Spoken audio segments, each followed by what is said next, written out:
పెరుగుతున్న ధరలు, ఇతర ఖర్చులతో పాటు వైద్య ఖర్చులు మధ్యతరగతికి పెరిగిపోతున్నాయి.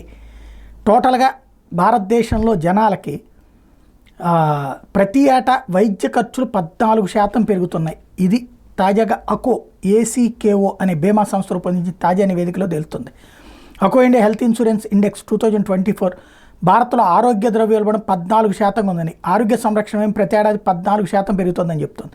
23% మంది ఈ ఆసుపత్రి ఛార్జీలని అప్పుల ద్వారా సమకూర్చుకుంటున్నారన్నటువంటిది.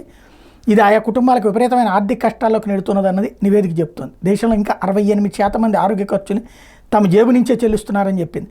దేశవ్యాప్తంగా నమోదవుతున్న ఆరోగ్య పాలసీ క్లెయిమ్ను విశ్లేషించిన మూత్రపిండాల వ్యాధుల్లో దేశ రాజధాని ఢిల్లీ అగ్రస్థానంలో ఉన్నట్టు గుర్తించింది. కిడ్నీ చికిత్స క్లెయిములు ఎక్కడ ఎక్కువగా ఉన్నాయని, ఆ తర్వాత స్థానం కొచ్చిదని చెప్పింది. కొచ్చితో పాటు హైదరాబాద్, బెంగళూరు, జైపూర్లో దాఖలవుతున్న క్లెయిములు జాతీయ సగటు కంటే అధికంగా ఉందని తెలిపింది. కిడ్నీ చికిత్సలు క్లెయిమ్ చేసే రోగుల సగటు వయసు 47 ఏళ్లుగా ఉందని చెప్పింది. మూత్రపిండాల ఆరోగ్యంతో పాటు గుండె జబ్బులు, ఇతర క్లిష్టమైన ఆరోగ్య సమస్యలను కూడా ఈ నివేదిక ఎత్తి చూపెట్టింది.